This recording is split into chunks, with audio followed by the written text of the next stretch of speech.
রাত বাজে 1টা আর আমার জামাইয়ের এখন সিঙ্গারা খাইতে ইচ্ছে করছে, কলেজের সিঙ্গারা বরফ হয়ে গেছে। আমার ফুপু বানাই দিছিল, তো চলেন এটাই ভাজি আর কি করবো। সিঙ্গারাগুলাকে আমি 30 সেকেন্ড ওভেনে ঘুরাই আনছি যাতে কিনা বরফটা একটু নর্মাল হয়। চুলায় কড়াই দিয়ে দিছি, এখন একটু তেল দিতে হবে।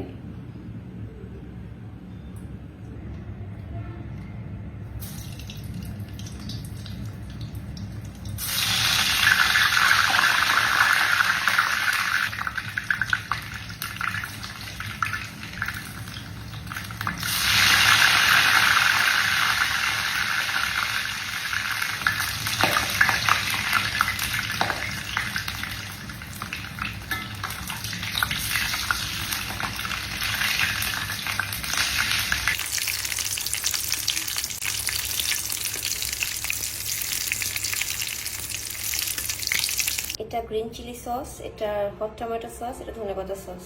হোপফুলি ভাল লাগবে তিনটা একসাথে। দাও খাবো, ভিডিও পরে। বড়টা আমার। ওকে। ছোট, সবচেয়ে ছোট দুটো তুমি খাবা। এই যে দুইটা তাহলে আমার এটা। 3 পদের কেন সস? এটা গ্রিন চিলি সস, এটা টমেটো সস, এটা ধনেপাতার সস। এটা কই পেলা? আমি কিনছি RFL বেস্ট বাই থেকে।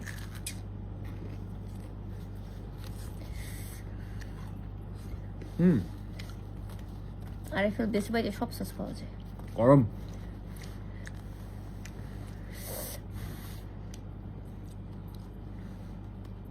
আমার মরিচ পড়ে গেছে। আই ওয়ান্ট মাই মরিচ। 3 রকম সস দেখেন, 2-3 পাশ থেকে নিয়ে। বাট ধনিয়া পাতাটা বেশি মজা।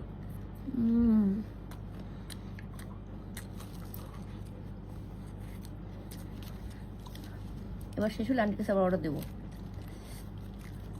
মাগো অনেক মজা, একদম ভিতরে আলু আর কলিজা। বাট আই গেস ও 2-1 পিস বাদাম দিয়েছে, খারাপ করছো। বাদাম দেওয়া ঠিক হয় না, যারা বাদাম দেয় তারা সিঙ্গারা লাভার হইতে পারে না। মরিচ অনেক দিছে, এটা ভালো হইছে। সিঙ্গারায় বাদাম কেন দিও? ওরে গরম। তুমি ভাঙো কেন? আমার ভেঙে ভেঙে খেতে মজা লাগে। এরকম সিস্টেম হচ্ছে না। আমার জন্য রাইখো, সব খাও না।